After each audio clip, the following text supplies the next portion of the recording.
Who Framed Roger Rabbit? One of the greatest animated movies ever made.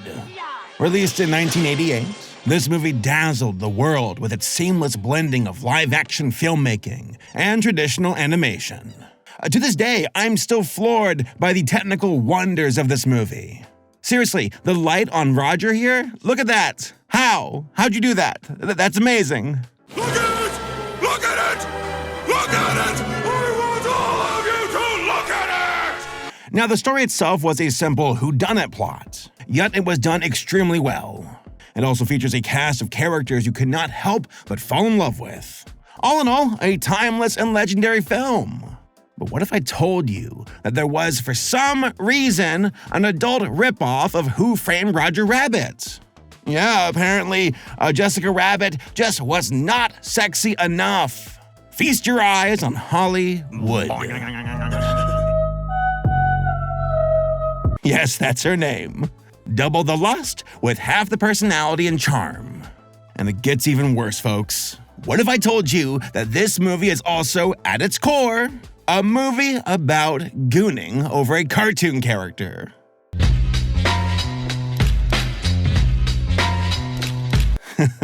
One who wants to hook up with a human so she can become human by doing him. Ooh, scandalous. So for those who don't know, this is Cool World, a 2D animated live-action hybrid detective story that was released in 1992. I can see it now. Hey, Roger Rabbit, you cool if I copy your homework? Like just a little bit. Don't worry, I'll make it different enough though. Oh, how, you ask? Oh, you'll see. Despite somewhat copying the premise and visual style of Roger Rabbit, Cool World was a critical and financial failure. The movie cost nearly $30 million to make, and only made back about half that amount. Yep, we got a bona fide box office failure. But Saber, what went wrong? Was it the visuals, the story, the gooning, perhaps? Oh yeah, it's always the gooning.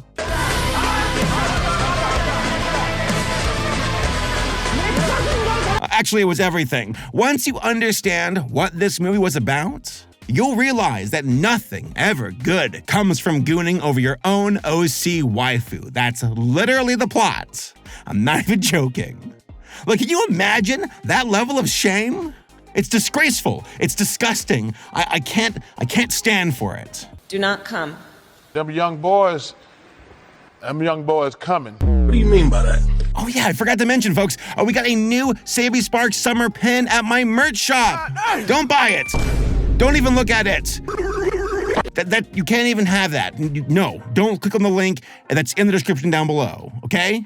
Also, speaking of unmentionables, this video is brought to you by MeUndies. Now, if you're a goon or a goon, you gotta have the right underpants. I don't make the rules, that's just the truth. And MeUndies will provide you with unmatched comfort. They feature micromodal fabrics that are breathable and hug around your delicate cartoon contours without all of that nasty chafing. Now, if you're worried about odor and sweating, like me, it keeps me up at night, then there's the Move Me line with the Breathe fabric, which will whisk away all of that moisture and will provide you with an odorless experience. It's perfect for those unbearable summer days and long days of travel, which I've suffered through recently. I was stuck at the airport for like 14 hours, and MeUndies got the job done. I'm not joking, a good pair of boxer briefs will go a long way. Like, invest in that. Invest in boxer brief stocks, folks. Right now, I'm a finance guru with underpants. MeUndies are especially perfect when I use them at the gym. They hug around my contours perfectly and don't creep up my leg, even during my most rigorous routines. That's like the last thing I want when I'm bench pressing and the other guys nearby are like, what's peeking out? No, actually, why did I say that? Whether I'm hiking, going about my workday, or keeping it casual, MeUndies stay in their intended places. Do we keep that in the recording? Are they gonna kill me? And all of this magical material is responsibly sourced, sustainable materials made by companies that don't work their employees to death. I think we can all get behind that. Does this all sound like overkill to you, by the way?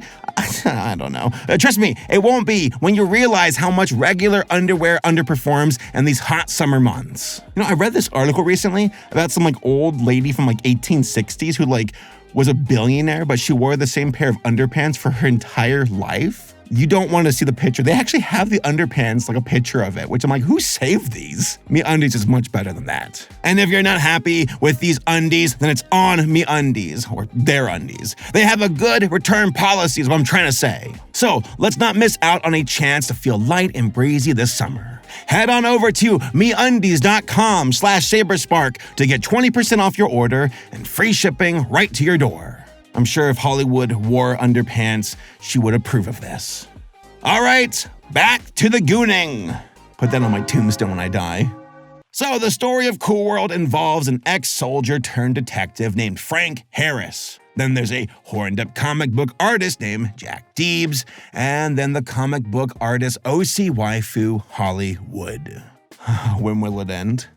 The titular Cool World is a cartoon dimension that exists parallel to our own universe that Jack is sort of a psychic channel for.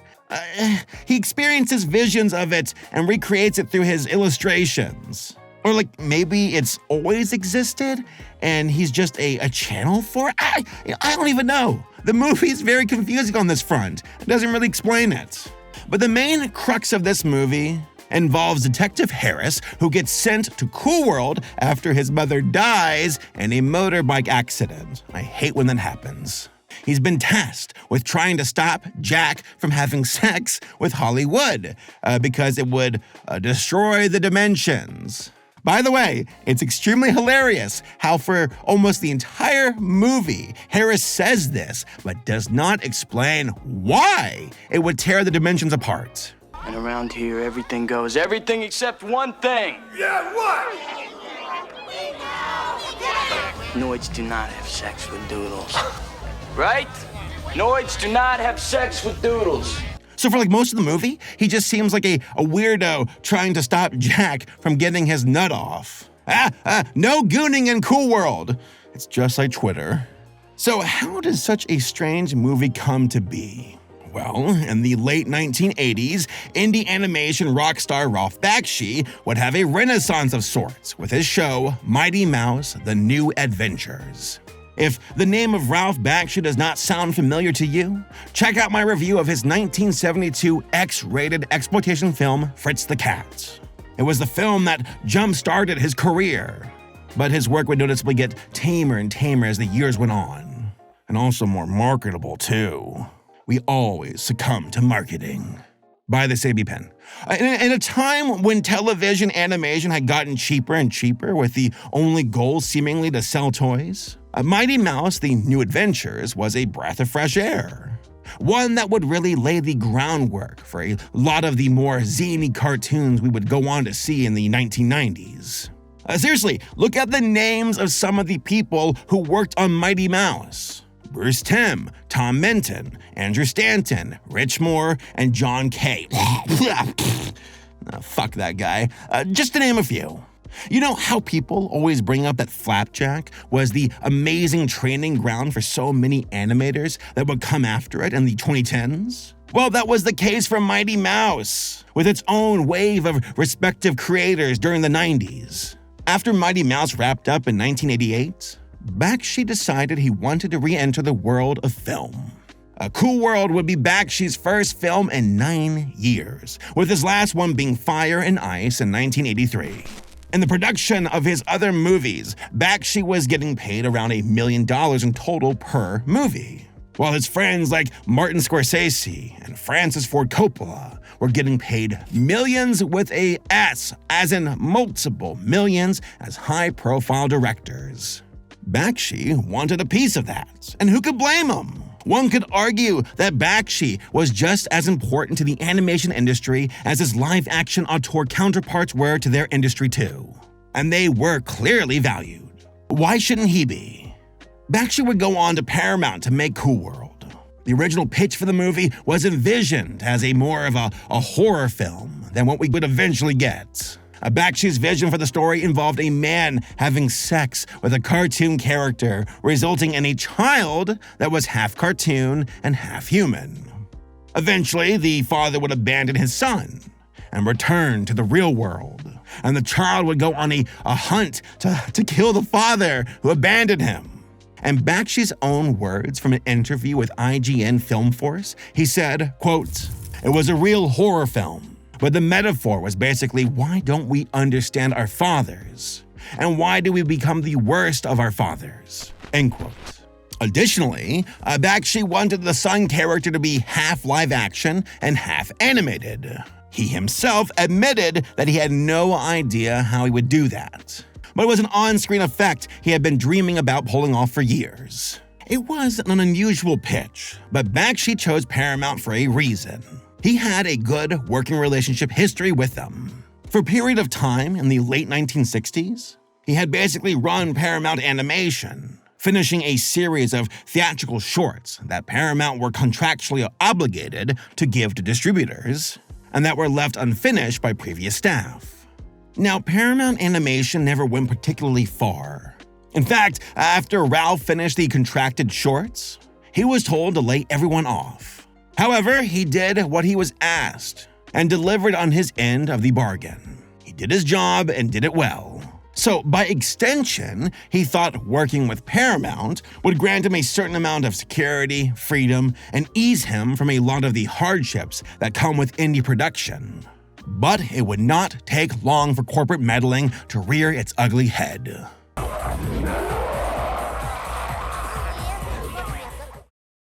Bakshi's producer on Cool World was Frank Mancuso Jr., the son of Frank Mancuso Sr., who was the Paramount CEO and chairman. Bakshi assumed that this would essentially grant him carte blanche to do whatever he wanted. I mean, after all, he had the big boss's son involved. Who was going to interfere with him? Well, trouble began when Cool World was apparently totally rewritten from the ground up, and done so without Bakshi's knowing. In Bakshi's own words from an interview with IGN Film Force, quote, "Frank Mancuso Jr., who was put on this picture as a producer, and Frank Mancuso Sr., who put him on, since he ran Paramount Pictures, had written a screenplay in secret, and I was handed a new script on the set. And the guy who did it, I've blocked his name, but he's got screen credit now for writing the script. I ran into him and asked him how he could ever have done that." End quote. So, an auteur director who thinks he's about to make his big break gets to his set only to discover that his entire movie had been rewritten from the ground up without him knowing. That's obviously messed up, right? I mean, any artist worth their salt would be furious over that. Who could blame Bakshi for going through the motions and the movie ending up the way it did? Well, remember, there are always two sides to every story. And Michael Grace, one of two credited writers on Cool World, has a very different recollection of events. In an interview with Blake Harris of Slash Film, Grace reveals that Cool World was already a bit of a shit show before he came on board. In Grace's memory, Mancuso Jr. had reached out to him and fellow writer Mark Viktor not long after agreeing to make Bakshi's pitch. The kicker, though, is unlike Bakshi's telling, where he came in with a completed story ready to go, Grace claims that neither Mancuso Jr. or, more importantly, Bakshi knew what they wanted the movie to be beyond broad strokes. When they finally did pitch their version of the movie to Bakshi, he wholeheartedly endorsed it, even declaring them his guys. Grace goes on to say that he and Viktor basically had to hold themselves away to write and did not really interact with Bakshi much, just because of how eccentric and scatterbrained he was. On top of that, Grace and Viktor were having such a hard time with an ending for the movie that a third writer, Larry Gross, was brought on to help Cool World cross the finish line. And if you've seen this movie, this is super obvious. And if you have not seen this movie, then I envy you. Consider yourself lucky. Don't let the cartoon girl trick you. She's not worth it. They never are. Now, while the movie is all over the place, the third act feels extremely different in tone from the first two in a very jarring way. To make matters worse, Grace goes on to say that Bakshi actually fought them for sole screenwriter credit. For those who don't know, when a film is complete, producers have to submit a list of final credits to respective guilds and unions. In the Writers Guild's case, this involves people who helped write the movie in various capacities. The problem is that different credits have wildly different residual payouts. So when a project reaches the finish line, it can sometimes become a bloodbath to get that final writing credit. Writers and their agents can plead their respective cases in arbitration to the Writers Guild. This is what supposedly happened with Bakshi, Mancuso Jr., Grace, and Viktor. But Grace and Viktor would go on to win the case due to them having pages and pages of receipts to prove it. Casting was another instance where Bakshi would have to make many exceptions. A Cool World would be one of Brad Pitt's earliest roles as a young actor on the rise, and was someone that Bakshi really wanted to work with. However, he was not yet the box office juggernaut that he was now, so he had to compromise on the casting for Jack and Holly, who would go on to be played by Gabriel Byrne and Kim Basinger respectively. In an interview with Patrick Nagel for DVD Verdict, Bakshi revealed that he actually wanted Drew Barrymore to play Holly. He also claimed that Kim Basinger often butted heads with him, because she wanted Cool World to be the type of movie she could show to sick kids and hospitals. Yeah, that won't make them feel better. It'll just actually probably kill them. On the whole, he imagined the project to be a lot younger with its cast than it ended up being. Now, the actors did do a fine job, but there's honestly nothing to write home about when it comes to their performances. Kim Basinger as Holly is particularly grating, especially when she enters the real world. It's like she's trying to sell Holly as this fish out of water, which, is fair considering her motivation, but something about it feels off and not in an intended way. However, it's hard to blame her, or anyone else for that matter, for the dialogue being as awkward and stunted as it is, because the story is all over the place. Half of the actors feel confused all the time. And to me, that's because the story does not know what it wants to be, or at least can't communicate it properly. Like, look at Roger Rabbit. Look at the eye contact with the live-action actors to the animated characters. That's authentic. That's genuine. Now, look at Brad Pitt looking at Holly. Yeah, not the same. The dialogue sounds like gobbledygook, and oftentimes it comes across as the story itself doesn't know the answers to its own questions. So the line reads of the actors come across as stiff and like they're having a hard time believing it, let alone selling it to the audience. Take Brad Pitt's character Frank, for example. Frank spends the entire movie telling Jack that he can't have sex with a doodle.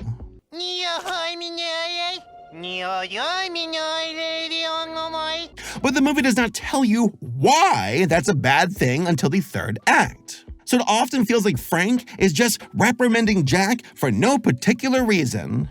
He's just a Puritan at heart, and he won't suffer this smut on his newsfeed. Get it out of here! Or take the resurrection of Frank after his death in the real world.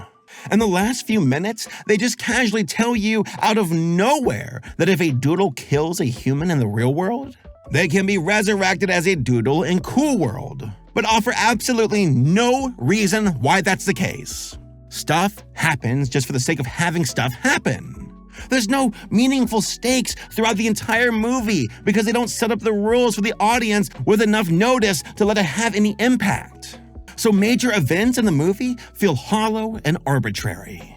The animation itself also leaves a lot to be desired, which is surprising. You'd think they'd be bringing their A game, but the movie swings wildly from some really gorgeous animation to stuff that you can just tell is the same cycle running in a non-stop loop in the background. To draw on the Roger Rabbit comparison again, both movies have scenes that happen in nightclubs. When you look in the background of the Roger Rabbit scene, I feel like you can look in almost any direction and find something to look at.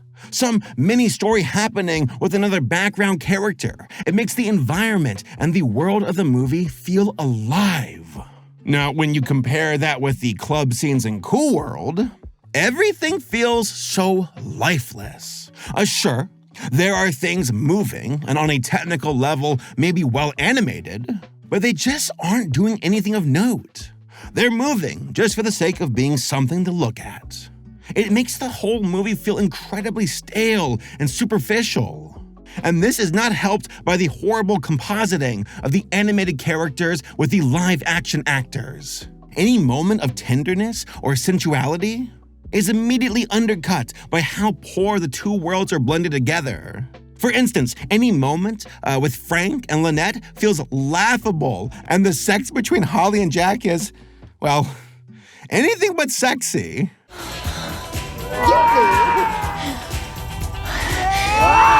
Quite possibly the most revealing aspect of how low their budget was lies in the literally flat sets that just give the whole movie a veneer of cheapness. The standout animation is all in the Holly scenes. That's where the budget went, and I get it. But even those start to become boring. Holly has none of the allure or personality of a Jessica Rabbit. Once you see one of her scenes, you've seen them all.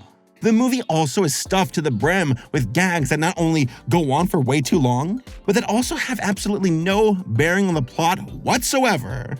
For instance, there's a part of the movie where the plot necessitates a police chase. But instead of just doing the chase, we have to sit through this 5-minute sequence involving a rabbit losing a dice game and arguing with the cops, all while Jack gets introduced to Holly's goons.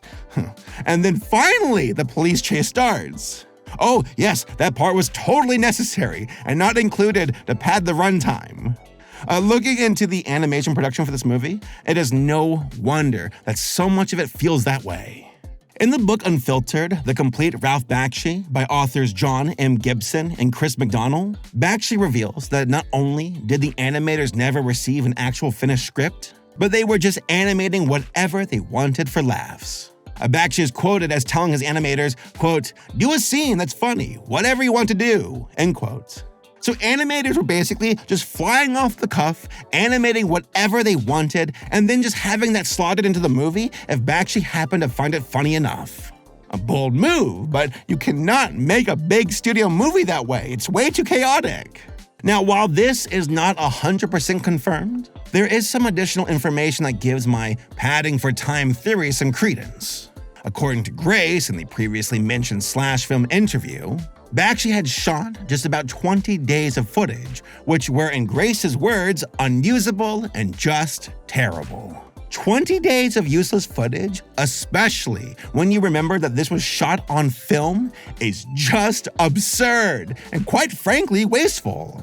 Like, if this is true, and I'd be shocked if it wasn't, no wonder the final product feels as disjointed as it is. Paramount would also see a leadership change-up at this time, and the new CEO was confused about the project altogether, which led to its rating change from R to PG-13. Could you imagine that guy looking at the movie being like, what the fuck is this about? Mind you that adult animated films at this time were a dying breed while the Disney Renaissance was taking off, so take that for what it's worth. Cool World would go on to be released on July 10th, 1992, and was met with near critical disdain, and audiences too weren't liking it either. It opened up 6th in the box office, losing out against movies like A League of Their Own, Universal Soldier, and Sister Act. While a wider release to more theaters was planned the following week, Paramount would actually cease all advertising for the movie after opening weekend. It would go on to make $14.1 million on a $28 million budget, and would be the final nail in the coffin for Ralph Bakshi's film career. Was it good for you? It wasn't what I expected. Overall, could things have gone differently for Cool World? Maybe. For one thing, the movie needed a more definitive vision. After doing the research for this video, the conclusion I've come to is that for all of his importance to the animation industry, Ralph Bakshi didn't really know what he wanted this project to be, despite what he says. This led to his other collaborators, like Grace and Viktor, having to piece together fragments of his creative vision and try to make sense of it. It's crazy to me how dismissive he is of them in interviews about the movie post-release. And the fact that he tried to take screenwriting credit from them really sours my look on him. Cool World is the type of project that needs a strong figurehead that those working on can look to for guidance and a definitive voice. Roger Rabbit 100% certainly had that vision. But ultimately for Cool World, it feels like Ralph Bakshi wasn't that for his team. And while it's easy to blame the corporate meddling, I also can't help but think that if Bakshi had a more concise vision for what he wanted for Cool World, then maybe the meddling would not have happened as much as it did. As it was, Cool World was never going to be destined to be his Scorsese or Coppola moment. When I think of those directors, I think of the strength of their vision and the understanding they have of their stories, something Bakshi seemed to lack, which made it easy for corporate to come in and start cleaning up. Now, I have a lot, and I mean a lot, of respect for Ralph Bakshi, so I don't want this to come across as me hating on him. It just seems that overall, he wanted too much. He wanted the financial freedom and security that comes with working with a big studio. But he also wanted that big studio to let him make his movie the way he had been doing independently. Cool World to me is less so a story of the dangers of corporate meddling, but more so a story on the dangers of lack of vision and leadership. It should serve as a cautionary tale for any creative.